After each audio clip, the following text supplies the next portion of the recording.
Good morning बच्चों, आपका हमारे YouTube channel the growth Guru maths academy में स्वागत है। हमारा टॉपिक चल रहा है पार्टनरशिप साझेदारी। साझेदारी में लेखा शास्त्र है ये 12th का, और जैसा मैंने बताया कि 11th में भी आता है साझेदारी, 12th में भी है और बीकॉम फर्स्ट ईयर के सेकंड सेमेस्टर में भी है। तो देखिएगा, इंटरमीडिएट के एग्जाम जब आप देंगे तो ऐसा हो नहीं सकता कि आपको साझेदारी फर्स्ट वीडियो यानी कि फर्स्ट पार्ट इसका साझेदारी और साझेदारी की विशेषताएं और साझेदारी संलेख ये कम से कम 10 नंबर का मिलेगा ही मिलेगा। मेरी श्योरिटी है। आप पिछले अनसोल्ड उठाकर देख लीजिएगा या किसी भी साल का पेपर उठाकर देख लीजिएगा, आपको कम से कम 10 नंबर का साझेदारी संलेख और साझेदारी की विशेषताएं मिलना ही मिलना है। 10 से ऊपर का तो जा सकता है, 10 से कम का नहीं रहेगा। तो उसी क्रम में पार्ट सेकंड और सेकंड पार्ट में आज हम पढ़ेंगे साझेदारी संलेख किसे कहते हैं और साझेदारी संलेख में वर्णित बातें यानी कि विषय सामग्री या प्रमुख तत्व। तो देखिएगा साझेदारी संलेख क्या है। जैसा कि हमने फर्स्ट वीडियो में पढ़ा था कि साझेदारी का जन्म एक समझौते के द्वारा होता है, एक अनुबंध के द्वारा होता है। तो वही लिखा है, साझेदारी का जन्म परस्पर समझौते के द्वारा होता है। यह समझौता मौखिक या लिखित दोनों तरीके का हो सकता है, चाहे मौखिक हो, ओरली हो जाए या लिखित हो, कैसा भी हो सकता है। परंतु जब यह समझौता साझेदारों द्वारा लिखित रूप से किया जाता है यानी कि लिखित प्रमाण के रूप में होता है तो इसे साझेदारी संलेख, साझेदारी समझौता, राजीनामा या साझेदारी संविदा आदि नामों से जाना जाता है। इसमें साझेदारी से संबंधित सभी बातों शर्तों का उल्लेख होता है। साझेदारी संलेख में उल्लेखित शर्तों को सभी साझेदारों की सहमति से बदला भी जा सकता है। ऐसा नहीं है कि कोई शर्त लिख गई है, विषय सामग्री जो लिख गई इसमें कोई शर्त बदली नहीं जाएगी, बदली भी जा सकती है। कब? जब सभी साझेदारों की सहमति हो। रजिस्ट्रार के यहाँ इसका पंजीयन भी कराया जाना चाहिए, यानी कि पंजीयन होना। एक क्वेश्चन आता है एमसीक्यू में कि साझेदारी फर्म का पंजीयन कराना अनिवार्य है, आवश्यक है या अनिवार्य एवं आवश्यक दोनों है। तो अनिवार्य है क्योंकि साझेदारी फर्म जो होती है उस पर एक्ट लगता है भारतीय साझेदारी अधिनियम 1932, तो उसी के अकॉर्डिंग ठीक। तो साझेदारी संलेख, अब क्वेश्चन 2 नंबर में पूछा जाता है कि साझेदारी संलेख से आप क्या समझते हैं, तो आप आंसर दे देंगे। अब उन्होंने पूछा, कोई जरूरी है कि साझेदारी संलेख ही पूछे, आप तो रट के गए साझेदारी संलेख। उन्होंने कहा कि राजीनामा किसे कहते हैं। अब आप कंफ्यूज हुए कि राजीनामा क्या है, तो राजीनामा भी तो यही है साझेदारी संलेख। या उन्होंने कहा साझेदारी संविदा किसे कहते हैं, तो बच्चा कंफ्यूज हो जाता है कि साझेदारी संविदा मैंने तो पढ़ाई नहीं है, ये कहां से आ गया। तो साझेदारी संविदा, साझेदारी समझौता, साझेदारी संलेख या राजीनामा, चारों नामों में से आपको कुछ भी दे यही लिखना है आपको। तो नेक्स्ट हेडिंग, साझेदारी संलेख के तत्व या विषय सामग्री। साझेदारी संलेख के अंतर्गत निम्नलिखित बातों का उल्लेख होता है। किन किन बातों का उल्लेख होता है वो देखिएगा। पहली हेडिंग है फर्म का नाम, पता तथा व्यवसाय। जब साझेदारी हो जाती है, 2 या 2 से अधिक व्यक्ति मिलकर के किसी वैध कार्य को करने के लिए आपस में सहमत हो जाते हैं, तो सबसे पहले वो एक फर्म का नाम रखते हैं। जिस नाम से वो व्यापार करेंगे उस फर्म का नाम कहलाता है, ठीक। तो साझेदारी फर्म का नाम, पता कहां पर होगी स्थापित वो भी लिखा होना चाहिए साझेदारी संलेख में, और उसका व्यवसाय क्या होगा, किस टाइप का व्यवसाय करेंगे। चोरी का तो नहीं करेंगे, नॉर्मल सी बात है, किसी ना किसी चीज का व्यवसाय करेंगे, कि कपड़े का करेंगे, जूते का करेंगे, खाने पीने की वस्तुओं का करेंगे, एजेंसी लेंगे किसी चीज की, या कोई भी आइटम जिसका भी व्यवसाय करेंगे उस क्षेत्र का व्यवसाय का नाम। दूसरा पॉइंट, साझेदारों के नाम पते। जो भी साझेदार है साझेदारी संलेख में ये कहती है कि जो भी साझेदार है, 2, 3, 4, 5, 6, 10, 20 जितने भी साझेदार हैं उन सभी साझेदारों के नाम, उन सभी साझेदारों के पते व उन सभी साझेदारों के मोबाइल नंबर लिखे होने चाहिए। नंबर 3, लाभ हानि वितरण अनुपात। साझेदारी संलेख की तीसरा जो आवश्यक तत्व है वो है कि साझेदारी संलेख में जो भी साझेदार है उन सभी साझेदारों के मध्य लाभ हानि का विभाजन किस अनुपात में होगा वह पहले से ही वर्णित होना चाहिए। नंबर 4, साझेदारी प्रारंभ करने की तिथि। साझेदारी संलेख में यह भी वर्णित होगा कि साझेदारी कब प्रारंभ की गई? फर्म का लेखांकन अवधि, फर्म की लेखांकन अवधि साझेदारी संलेख में इस बात का भी उल्लेख किया जाता है कि फर्म कौन से 12 माह की अवधि को लेखांकन अवधि मानेगी। 1 जनवरी से 31 दिसंबर, 1 अप्रैल से 31 मार्च, इन दोनों में से किस अवधि को लेखांकन अवधि मानेगी? पूंजी, फर्म की कुल पूंजी कितनी होगी तथा उस पूंजी में किस किस साझेदार की कितना कितना भाग पूंजी का होगा। बैंक खातों का संचालन, साझेदारी संलेख में यह भी उल्लेख होगा कि साझेदारी फर्म के जो बैंक खाते हैं उन खातों का संचालन उन सभी के द्वारा किया जाएगा या उन सभी के द्वारा सहमति से बनाए गए किसी एक व्यक्ति या एक से अधिक व्यक्तियों के द्वारा किया जाएगा। आहरण, साझेदारी संलेख में इस बात का भी उल्लेख होता है कि आहरण किया जाएगा, यानी कि आहरण निकालेंगे फर्म से तो साझेदार किस ना निकालेंगे और किस राशि तक निकाल सकते हैं। पूंजी व आहरण पर ब्याज, साझेदारी संलेख में पूंजी व आहरण पर ब्याज दिया जाएगा और लिया जाएगा, इस बात का भी उल्लेख किया जाना चाहिए। यदि नहीं है तो किसी भी साझेदार को पूंजी व आहरण पर ब्याज नहीं दिया जाएगा। पूंजी खाते, पूंजी खाते साझेदारी संलेख में इस बात का भी उल्लेख होता है कि जो पूंजी खाते हैं वो कौन सी पद्धति से बनाए जाएंगे। स्थायी पद्धति होगी, स्थायी खाते होंगे पूंजी खाते, या परिवर्तनशील जिस अवस्था के भी होंगे उसका वर्णन किया जाना चाहिए। नंबर नेक्स्ट, ख्याति का मूल्यांकन, साझेदारी संलेख में इस बात का भी उल्लेख होना चाहिए कि किसी साझेदार के प्रवेश, अवकाश ग्रहण या मृत्यु पर जब ख्याति का मूल्यांकन किया जाएगा तो ख्याति का मूल्यांकन कौन सी विधि से किया जाएगा? औसत लाभ विधि से किया जाएगा, अधिलाभ विधि से किया जाएगा या पूंजीकरण विधि से किया जाएगा। नेक्स्ट, लेखा प्रणाली, साझेदारी संलेख में इस बात का भी उल्लेख किया जाना चाहिए कि हमारे यहाँ लेखा प्रणाली, कौन सी लेखा प्रणाली को अपनाएंगे हम, किस लेखा प्रणाली के अनुसार खातों को रखा जाएगा। जो भी लेखा प्रणाली है, एकहरा लेखा प्रणाली अपनाएंगे, दोहरा लेखा प्रणाली अपनाएंगे, जिस लेखा प्रणाली को भी अपनाएंगे उस लेखा प्रणाली का वर्णन होना चाहिए। साझेदारी संलेख में नेक्स्ट बात, साझेदारों को यदि वेतन या पारिश्रमिक कोई दिया जाना है, भुगतान किया जाना है तो उसका भी उल्लेख होना चाहिए। ऋण, यदि साझेदारी फर्म किसी से ऋण लेती है तो उस ऋण पर कितनी प्रतिशत से ब्याज दिया जाएगा, इस बात का भी उल्लेख साझेदारी संलेख में होता है। किसी साझेदार के दिवालिया या साझेदार की हानि की पूर्ति, यदि कोई साझेदार दिवालिया हो जाता है तो उसकी कमी को शेष साझेदार किस अनुपात में पूरा करेंगे, या किसी कारणवश फर्म को हानि होती है तो उस हानि को शेष सभी साझेदार किस अनुपात में पूरा करेंगे। साझेदारी की अवधि, साझेदारी कितने समय के लिए की गई है, इस बात का भी साझेदारी संलेख में उल्लेख होना चाहिए, यानी कि अवधि खुली हुई होनी चाहिए कि इतने टाइम पीरियड के लिए साझेदारी चलेगी। विवादों का निपटारा, यदि कोई आपसी विवाद हो जाता है या साझेदारों के मध्य कोई भी विवाद होता है तो उस विवाद का निपटारा किस तरीके से किया जाएगा, इसका वर्णन होना चाहिए। हिसाब किताब का निपटारा, हिसाब किताब की जो भी भैया है उनका निपटारा किस टाइप से किया जाएगा, इसका भी वर्णन साझेदारी संलेख में होता है। यानी कि कहने का मतलब यह है कि यदि कोई साझेदार अवकाश ग्रहण करता है या मृत्यु हो जाती है उसकी, तो उसको देय राशि किस प्रकार कैलकुलेट की जाएगी, किस प्रकार निकाली जाएगी, इस बात का उल्लेख होना चाहिए। अन्य बातें, इन 18 बातों के अलावा अन्य बातें कुछ और भी हो सकती हैं। क्या क्या हो सकती हैं वो निम्न अंकेक्षक की नियुक्ति तिथि, यानी कि अंकेक्षक जो ऑडिट है वो ऑडिटर कब नियुक्त किया जाएगा, प्रत्येक साझेदार के क्या क्या अधिकार होंगे, क्या क्या उत्तरदायित्व होंगे और क्या कर्तव्य होंगे। नेक्स्ट, साझेदार के प्रवेश, अवकाश ग्रहण तथा मृत्यु पर अनुपालित किए जाने वाले नियम क्या होंगे।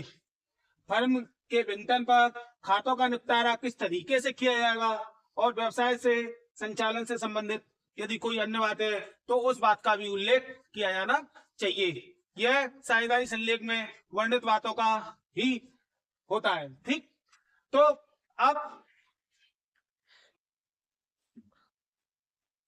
हाँ, तो देखिएगा नेक्स्ट है हमारा साझेदारी संलेख की अनुपस्थिति में साझेदारी में लागू होने वाले नियम। यानी कि जब साझेदारी संलेख में जो बातें वर्णित थी उन बातों के वर्णित नहीं है तब क्या कंडीशन होगी। तो तब क्या कंडीशन होगी, तो पहली कंडीशन होती है कि लाभ हानि समान अनुपात में बटेगा। यदि प्रश्न में हमें कोई सूचना नहीं दी है तो लाभ हानि समान अनुपात में बराबर बराबर बटेगा। सेकंड पॉइंट, प्रत्येक साझेदार को फर्म के संचालन में भाग लेने का अधिकार होगा। किसी से भी हम यह नहीं कह सकते कि आप फर्म के संचालन में भाग नहीं ले सकते, क्योंकि साझेदारी संलेख ही नहीं है। ठीक। तीसरा, सभी साझेदारों को फर्म की पुस्तकें देखने तथा जांचने का अधिकार होगा। कोई भी साझेदार, जो भी साझेदार हैं, उन सभी साझेदारों को फर्म की पुस्तकें देखने और जांचने का अधिकार प्राप्त होते हैं, यदि साझेदारी संलेख नहीं है। किसी भी साझेदार को फर्म से वेतन, बोनस या पारिश्रमिक नहीं मिलेगा। साझेदारी संलेख में यदि वर्णित है तो मिलेगा, मगर यहाँ तो बात जब हो रही है जब साझेदारी संलेख है ही नहीं। तो जब साझेदारी संलेख नहीं है तो किसी भी साझेदार को कोई वेतन, बोनस वगैरह नहीं मिलेगा। किसी भी साझेदार को उसकी पूंजी पर कोई ब्याज नहीं मिलेगा। ठीक। किसी भी साझेदार ने यदि पूंजी के अतिरिक्त फर्म को कोई ऋण दिया है तो उस ऋण पर 6% वार्षिक की दर से ब्याज मिलेगा, चाहे मार्केट रेट कुछ भी हो। साझेदार से उसके द्वारा किए गए आहरण पर कोई ब्याज नहीं लिया जाएगा। सभी साझेदारों की सहमति के बिना फर्म में कोई नया साझेदार प्रवेश नहीं करेगा। फर्म की संपत्तियां फर्म की ही मानी जाएंगी और फर्म के ही कार्यों में प्रयुक्त होंगी। यदि किसी साझेदार को फर्म से कोई गुप्त लाभ हुआ है, जैसे कि कोई साझेदार है फर्म का संचालन कर रहा है और साझेदारी संलेख नहीं है, तो संचालन कर रहा है तो नॉर्मल सी बात है उसके जो कस्टमर्स हैं या जो माल देने वाले हैं, पूर्तिकर्ता हैं, वो कभी कभी गिफ्ट दे देते हैं। तो गिफ्ट दे देते हैं, ऐसा कोई गिफ्ट यदि मिला है, उसे गुप्त लाभ कोई हुआ है, तो उसे उस लाभ को फर्म को बताना होगा और उस लाभ पर सभी साझेदारों का अधिकार होगा। ठीक। ये मोस्टली क्वेश्चंस लघु उत्तरीय में पूछा जाएगा, यानी कि 5 नंबर का। दूसरा है स्थायी तथा परिवर्तनशील पूंजी खातों में अंतर बताइए। स्थायी पूंजी खाते जो होते हैं वो 2 तरीके से बनाए जाते हैं, स्थायी पूंजी खाता और परिवर्तनशील पूंजी खाता। जब स्थायी पूंजी खाते के अकॉर्डिंग हम बनाते हैं कैपिटल अकाउंट्स, तो उसके साथ में हमें करेंट अकाउंट बनाना होता है। ठीक। तो आप लोगों ने जितना भी पढ़ा होगा, मोस्टली ज्यादातर हम फ्लेक्सिबल बनाते हैं, यानी कि परिवर्तनशील बनाते हैं। ठीक। तो पहले देखिएगा, स्थायी पूंजी खाते में पूंजी का शेष सदैव क्रेडिट रहेगा, क्योंकि इसमें पूंजी ही आती है और कुछ नहीं आता। जो बैलेंस है वही बैलेंस उठ के सी और डी हो जाता है बस। दूसरा, इसमें पूंजी सदैव स्थिर रहती है, यानी कि जो पूंजी है वही रहेगी। Balance BD balance CD, balance BD balance CD. इसमें पूंजी खातों के साथ चालू खाते भी खोले जाते हैं, चालू खाते भी बनाए जाते हैं स्थायी पूंजी खाते में। और इसमें पूंजी पर ब्याज, आहरण पर ब्याज, आहरण तथा साझेदारों के वेतन आदि को चालू खाते में लिखा जाता है। अलग से जो चालू खाता करेंट अकाउंट खोलते हैं उसमें। यदि परिवर्तनशील है तो क्या होता है, परिवर्तनशील में पूंजी का शेष समायोजनाओं के हिसाब से डेबिट और क्रेडिट दोनों हो सकता है। इसमें पूंजी में परिवर्तन होता रहता है। इसमें पूंजी खाते के साथ चालू खाता नहीं खोला जाता और इसमें इन सभी को पूंजी खाते में ही लिखा जाता है। किन सभी को? इन सभी को। पूंजी पर ब्याज, आहरण पर ब्याज, आहरण और साझेदारों का वेतन। नेक्स्ट है आहरण पर ब्याज निकालने की विधि का वर्णन कीजिए। तो आहरण पर ब्याज निकालने की 3 विधियां होती हैं। जब आहरण प्रति माह स्थिर राशि आहरित की जा रही है, और वो भी कब करी जा रही है? प्रत्येक माह के शुरुआत में। यदि प्रत्येक माह के शुरुआत में करी जा रही है तो जो भी हमारी कुल राशि है उस राशि का हम 6.5 से मल्टीप्लाई करेंगे। 6.5 से मल्टीप्लाई करेंगे तथा यदि आहरण प्रतिमाह मध्य में किया जा रहा है तो जो भी ब्याज की राशि होगी वो कुल राशि के 6 माह से मल्टीप्लाई करके निकाली जाएगी। यदि आहरण प्रतिमाह के अंत में किया जाता है तो ब्याज कुल राशि के 5.5 माह के अनुसार निकाला जाएगा। यदि जब सेकंड कंडीशन, जब हर तिमाही के में स्थिर राशि आहरित की जाए, यानी कि पहले माह के हिसाब से थी, अब तिमाही पे होगी। यदि आहरण प्रति तिमाही के प्रारंभ में किया जाता है तो ब्याज पूरे वर्ष के लिए 7.5 माह की अवधि का निकाला जाएगा। और यदि आरक्षण प्रतिशत तिमाही के अंत में किया जाता है तो ब्याज पूरे वर्ष के लिए 4.5 माह की अवधि के लिए निकाला जाएगा। और एक और दो कंडीशन लागू नहीं हो रही है, तो तीसरी कंडीशन है जब अलग अलग डेटों पर अलग अलग राशि निकाली जाती है, जब अलग अलग डेटों पर अलग अलग राशि निकाली जाती है तो उस राशि का समय से मल्टीप्लाई करके जो गुणनफल आएगा उस गुणनफल का योग करेंगे, उसमें जो ब्याज दर दी है उस ब्याज दर से मल्टीप्लाई करेंगे और 1/12 माह की अवधि का कैलकुलेट करेंगे। नेक्स्ट क्वेश्चन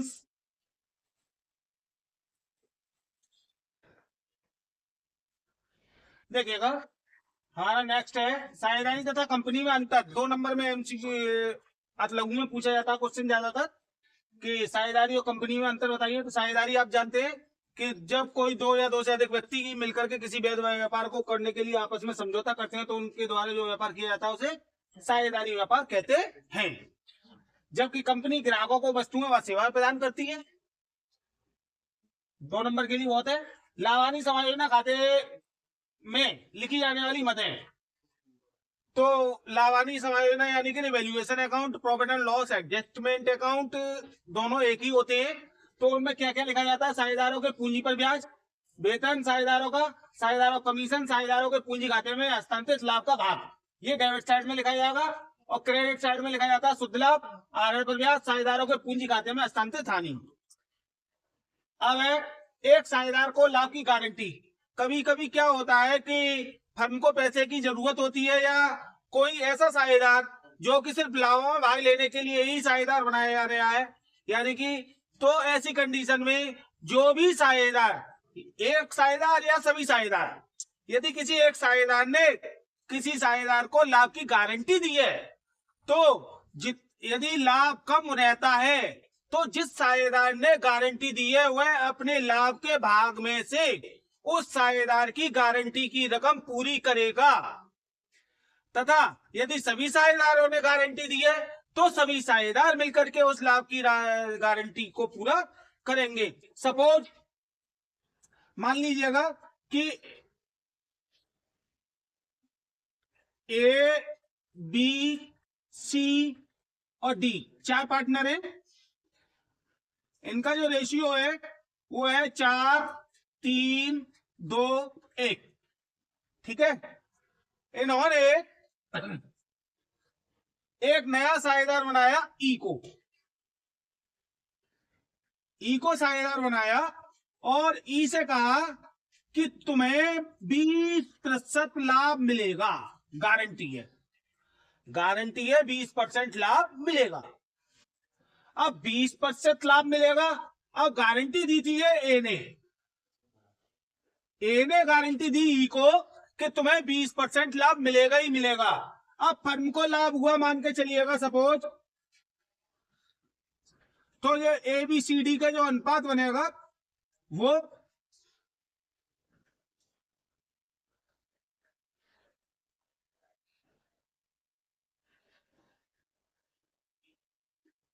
इनका रेशियो कैलकुलेट करेंगे पहले, और कैलकुलेट करने के बाद में तो जो गारंटी दी है जिसने ए ने दी है तो ए ही उसकी भरपाई करेगा। यानी कि मान के चलो 600 रुपए रह गए या कम रह गए कुछ भी, 1 लाख का लाभ है, 10% का साझेदार बनाया ई को, 10,000 आ गया। ठीक, अब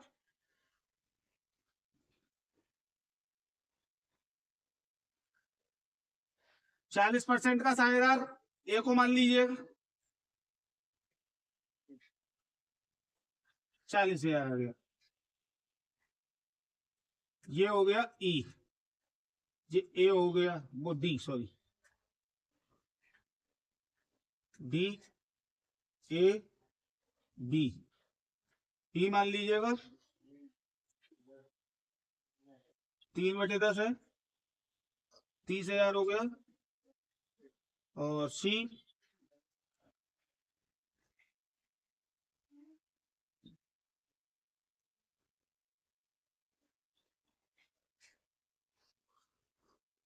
20,000 हो गया, है ना। अब जो गारंटी तय हुई, तो ए ने डी को 20,000 रुपए प्रतिवर्ष लाभ की गारंटी दी। यानी ए ने डी से कहा कि तुम्हें 20,000 रुपए प्रतिवर्ष लाभ होगा, तुम साझेदारी फर्म में साझेदार बन जाओ। डी बन गया। अब डी का हिस्सा आ रहा है 10,000, तो 10,000 रुपए और कौन देगा? 10,000 रुपए ए देगा अपनी रकम में से, यानी कि ए को 30,000 रह जाएंगे और डी के में 10,000 जुड़ के 20,000 हो जाएंगे। ये कहलाती है गारंटी, लाभ में साझेदार की गारंटी। यदि सभी साझेदारों ने गारंटी ली होती तो वो अपने अनुपात में उस गारंटी को पूरा करते। बात समझ में आ गई? यदि वीडियो पसंद आई हो तो लाइक, सब्सक्राइब एंड शेयर करें। Thank you.